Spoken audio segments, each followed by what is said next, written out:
నమస్తే, welcome to జాగోర జాగో. జాగోర జాగో కార్యక్రమంలో భాగంగా ఇటు హెచ్ఎం టీవీ యమునా పాఠక్ గారు కూడా సంయుక్తంగా ఆలయాల పరిరక్షణ కోసం అన్యాక్రాంతం అయిపోయినటువంటి భూముల పరిరక్షణ కోసం కృషి చేస్తూనే ఉన్నారు. అందులో భాగంగా ఈరోజు కూడా ప్రత్యేకించి మురళీ మనోహర స్వామి ఆలయానికి సంబంధించి, అంటే హైదరాబాద్ పాత బస్తీలో ఉన్నటువంటి ఈ ఆలయానికి సంబంధించి ఆల్మోస్ట్ 74 ఎకరాలు. ఇది ఎవరి చేతుల్లో ఉంది, ఎక్కడికి పోయింది, దాన్ని తిరిగి తీసుకురావడానికి అసలు ఏం చేస్తున్నారు యమునా పాఠక్ గారు అనే విషయాలకు సంబంధించి మనం ఈరోజు జాగోర జాగో కార్యక్రమంలో రౌండ్ టేబుల్ సమావేశాన్ని నిర్వహించాం. సో అందులో భాగంగా మనతో పాటు చాలామంది గెస్టులు జాయిన్ అయ్యారు. వాళ్ళని ముందు పరిచయం చేసుకుందాం. ముందుగా యమునా పాఠక్ గారు విశ్వ హిందూ రక్షా పరిషత్ మహిళా విభాగం జాతీయ అధ్యక్షురాలు. సో నమస్తే మేడం. సో అలాగే గోపాల్ శర్మ గారు హైకోర్టు సీనియర్ అడ్వకేట్. నమస్తే sir, good evening. Retired DSP Chandramouli గారు ప్రత్యేకించి ఎన్కౌంటర్ స్పెషలిస్ట్. నమస్తే సార్. అలాగే ప్రముఖ చరిత్ర పరిశోధకులు మదన్ గుప్తా గారు. నమస్తే సార్, గుడ్ ఈవినింగ్ అందరికీ.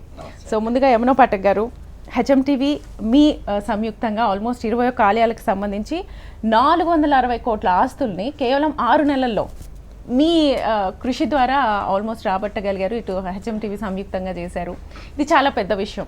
ఒక మహిళగా ఉండి ఇన్ని చెయ్యాలి అంటే, ఇంతమందిని గ్యాదర్ చేసి ఇవన్నీ చేయాలంటే చాలా కష్టం. సో ప్రముఖంగా ఈరోజు మనం మాట్లాడుకోబోతుంది మురళీ మనోహర స్వామి ఆలయానికి సంబంధించినటువంటి ఆస్తులకు సంబంధించి 74 ఎకరాలు.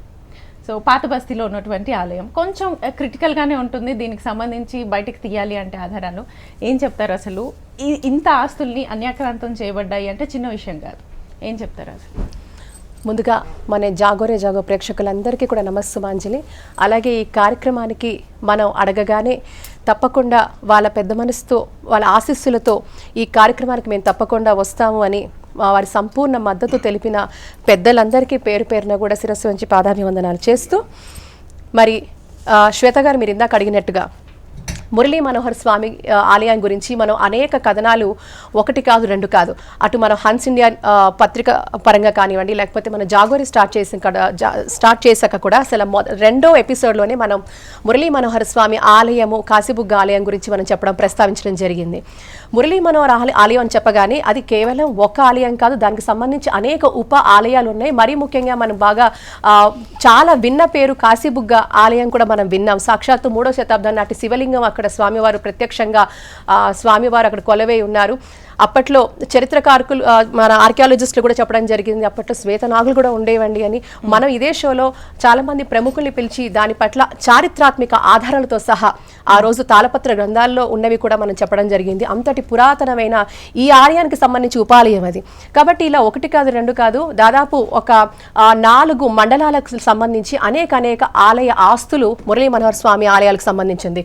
మొట్టమొదటిగా మన వక్తలందరికీ కూడా ఒక చిన్న ఓవర్వ్యూ లాగా మనం ఇవ్వాలనుకుంటే, 1964 సంవత్సరంలో రాజ్ కుమార్ భరత్ లాల్ గారు అని వారు టెంపుల్ ఫౌండర్ ఫ్యామిలీ మెంబర్ వారు ఉన్నప్పుడు ఈ టెంపుల్ ల్యాండ్స్, అంటే మురళీ మనోహర్ స్వామికి సంబంధించిన అన్ని ఆస్తులు కూడా ఈ టెంపుల్ ల్యాండ్స్ ని గెజెట్ పబ్లికేషన్ ద్వారా చేస్తూ ఎండోమెంట్స్ రిజిస్ట్రేషన్ చేశారండి. ఇది మొదటిగా జరిగింది. వీరెవరు? సన్ ఆఫ్ రాజా త్రయంబక్ లాల్. చాలా వరకు కూడా ఈ రిజిస్ట్రేషన్స్, చాలా ఆ పేర్లు కూడా ఇప్పటికి కూడా మనకి రాజా త్రయంబక్ లాల్ గారి పేరు మీద కూడా ఉండడం మనం చూస్తూ ఉంటాం. అలాంటి తరుణంలో ఈ ఆలయానికి సంబంధించి దాదాపు 4 గ్రామాలలో, 4 మండలాలు, అలాగే కిషన్ బాగ్, అత్తాపూర్, ఉప్పర్పల్లి, కిషన్ గుడ, ఈ 4 గ్రామాలనే మీరు చూసుకుంటే దాదాపు 74 ఎకరాలు ఉండేవి. మరి ఇది టెంపుల్ ల్యాండ్స్ గెజెట్ పబ్లికేషన్ ద్వారా కూడా ఎండోమెంట్స్లో చేస్తూ రిజిస్ట్రేషన్ చేసినప్పటికీ వాళ్ళకి దాన్ని మ్యూటేషన్ చేయడానికి, అంటే ఎండోమెంట్ శాఖకి మ్యూటేషన్ వరకు వెళ్ళడానికి ఎంత టైం పట్టింది అంటే 2017 సంవత్సరాల్లో వాళ్ళు దానికి మ్యూటేషన్ చేసే ప్రయత్నం చేశారని మనకు తెలుస్తోంది. అప్పటికే చాలా వరకు కూడా ఒకప్పుడు ఈ ఆలయానికి సంబంధించి కుటుంబ సభ్యులు ఎవరైతే ఉన్నారో కొద్దిగా ఆలయ భూముల్ని అక్కడ కౌలుదారికి ఎవరికైతే ఉన్నారో వాళ్ళకి కొద్దిగా ఈ ల్యాండ్స్ ఇస్తూ వచ్చారు. వాళ్ళు ఇచ్చిన డబ్బులు తీసుకోవడమో ఏదో ద్వారా జరుగుతూ ఉంది. అంతకంటే ఇంపార్టెంట్ విషయం ఏంటంటే, మీరు కొన్ని రిజిస్ట్రేషన్స్ లో సాక్షాత్తు ఈ ఆలయానికి సంబంధించిన కుటుంబ సభ్యులు వాళ్ళ స్వహస్తాలతో రిజిస్ట్రేషన్ చేసినట్టుగా కూడా మనకి ఆధారాలు కూడా దొరకడం అక్కడ నుంచే స్టార్ట్. ఎగ్జాక్ట్ గా. అండ్ 1 కాదు 2 కాదు, ఎందుకంటే అప్పట్లో ఈ భూములకు అంత వాల్యూ లేదు కాబట్టి నడిచిపోయింది. కానీ క్రమంగా 1990 తర్వాత నుంచి ఆలయ అంటే భూములకు సంబంధించి ప్రైస్ ఎస్కలేషన్ స్టార్ట్ అవ్వడం, మరి ముఖ్యంగా భాగ్యనగర సమీపంలో ఇవన్నీ మీరు చూస్తుంటే అప్పుడు ఫ్రీగా వచ్చేసిన తర్వాత తీసేసుకున్నారు, డబ్బులు తీసుకున్నారు, ఎటువంటిది లేదు. కానీ కాలక్రమేణా ఇవన్నీ జరగడం చూస్తారు. కేవలం కిషన్ కూడా తీసుకుంటే 11 ఎకరాల్లో సర్వే నంబర్స్ మనం చూస్తూ ఉంటే ఇది పట్టా ల్యాండ్ అండి. అప్పట్లో అమ్మేశారు 210, 219, 221, 228, 229 సర్వే నంబర్లు. అదంతా ఎందుకండి మీకు ఇది ఆల్రెడీ మన స్క్రీన్లో కూడా చూడొచ్చు, మన పీసీఆర్లో చూపిస్తారు. 2009లో ఆర్టీఐ వేస్తే 74 ఎకరాలకు సంబంధించి ఏ గ్రామాల్లో ఎంతెంత అమ్మేసుకున్నారు, ఎంతెంత ఉంది అనేది కూడా చాలా స్పష్టంగా మనకి ఇది జూమ్ చేసి చూపిస్తే ఇవన్నీ కూడా చాలా క్లియర్గా కూడా వీళ్ళకి ఇంత చక్కగా ఉన్నా కూడా దీన్ని క్లెయిమ్ చేసుకోలేని పరిస్థితి. మరి ఇందులో ఎవరెవరు ఉన్నారంటే కూడా అప్పట్లో మీరు చూసుకుంటే మనకు వచ్చిన డాక్యుమెంట్స్ ఎవరెవరు ఎంక్రోచ్ చేశారు ఈ ల్యాండ్ని, ఇవన్నీ కూడా ఈ పేపర్స్ అన్నీ కూడా మన పీసీఆర్లో చూపిస్తారు మనకి. ఇదంతా ఒక ఎత్తు అండి. స్వామివారికి సంబంధించి ఇప్పటి వరకు స్వామివారికి సంబంధించి కిరీటాలు, వజ్రాలు, కెంపులు, బంగారం, వెండి కొన్ని కిలోలు ఉండేవి. మరి ఇవన్నీ కూడా ఎక్కడికి వెళ్ళిపోయా, ఏం వెయ్యాయో ఇంతవరకు ఒక్కసారి కూడా స్వామివారికి సంబంధించిన నగలు, వాటి విలువ అవి ఏది కూడా జరగలేదు ఒక పరిస్థితి. ఇంకొకటి మీరు చూస్తూ ఉంటే కేవలం ఉప్పర్పల్లిలో తీసుకుంటే ఉప్పర్పల్లిలో 105 సర్వే నంబర్లో ఇప్పటికీ కూడా 2 ఎకరాల 7 గుంటలు ఉన్నాయి. దాని ప్రస్తావన డిపార్ట్మెంట్ వారు ఎందుకు దాన్ని ఊసే ఎత్తట్లేదు అనే దాని మీద మనం ప్రస్తావించాల్సిన అవసరం ఉంది.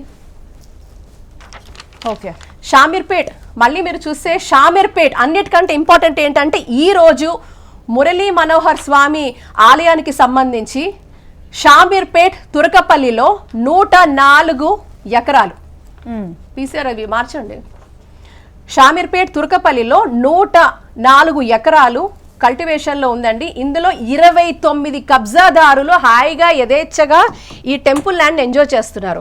దీనికి సంబంధం మీకు నేను సర్వే నంబర్లతో సహా చెప్తాను. కలెక్టర్ గారు రిలీజ్ చేసిన ఇనామీ ఫేర్ రిజిస్టర్లో దేవాదాయ భూ ఆస్తులు అని చెప్పబడింది చాలా క్లియర్ గా. సర్వే నంబర్లు 461 నుంచి 470, 487 నుంచి 490, an extent of 104 guntas Turkapalli village 104 acres 0.7 guntas Turkapalli village Shamirpet మండలంలో మేడ్చల్ జిల్లాలో ఉంది. మరి దీని గురించి ఎందుకు ప్రస్తావన ఒక్కసారి బయటకు రాలేదనేది మనం ప్రశ్నిస్తున్నాం.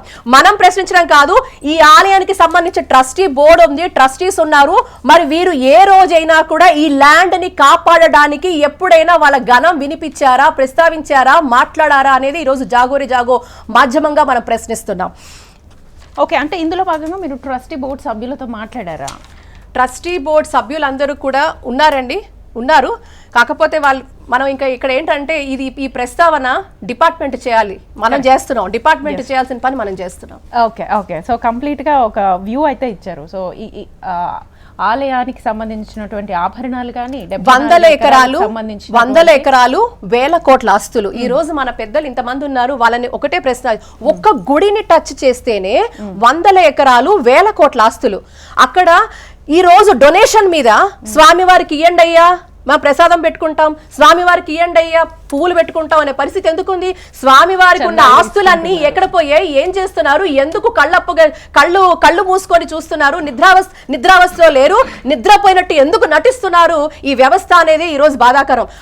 ఆ ఒక్క గుడిని టచ్ చేస్తే 1000 కోట్లు ఉన్నప్పుడు మన గుళ్ళకి ఎవరు డబ్బులు ఇవ్వక్కర్లేదు. మన గుళ్ళకి ధూపదీప నైవేద్యాలకి మనం వెళ్ళి అయ్యా మాకు డబ్బులు ఇవ్వండి అని అడక్కర్లేదు. మన అర్చక వ్యవస్థ బాగుంటుంది, మన ఆలయ వ్యవస్థ బాగుంటుంది, సమాజం బాగుంటుంది. ఇలా ఎన్ని చెయ్యొచ్చండి. ఉద్యోగ వ్యవస్థ బాగుంటుంది. ఒక ప్రయాగ్రాజ్ మీరు తీసుకుంటే ప్రయాగ్రాజ్ కేంద్రంగా ఈ రోజు మీరు చూస్తా ఉంటే ఆర్ వి నాట్ ఉత్తరప్రదేశ్ రాష్ట్రం తీసుకుంటే ఒక టెంపుల్ టూరిజం ద్వారా what is that we are contributing to countries GDP. ఒక్కసారి మీరు చూడండి, అంటే ఒక దేశ ఆర్థిక వ్యవస్థకు వనరులకు మన ఆలయాలు కేంద్ర బిందువుగా ఉంటుంటే మన తపోభూమి మన ప్రాశస్త్య మహానగరంలో ఎందుకు ఇంకా చవిటివాడి ముందు శంఖ ఊదినట్టు ఉంటున్నారనేదే ప్రశ్న. మరి పెద్దలందరూ ఉన్నారు, మరి వారిని అడిగి తెలుసుకుందాం. అందరూ హిందువులే సార్. ఇక్కడ పాయింట్ ఏంటంటే హిందూ ఆలయాలని కాపాడుకోవాలి.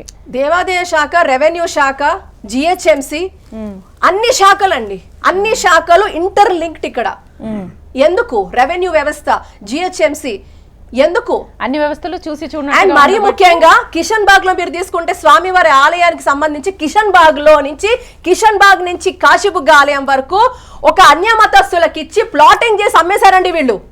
ఇచ్చిన వాళ్ళు హిందువులు, అమ్మిన వాళ్ళు అమ్మింది అన్య మతస్థులకి. ఇక్కడ బాధ్యత ఎవరి మీద బాధ్యత మనం చెప్పాలి, మనమే ఇంట్రాస్పెక్ట్ చేసుకోవాలి. ఓకే ఓకే, సో ఇది నేపథ్యం. ఓకే.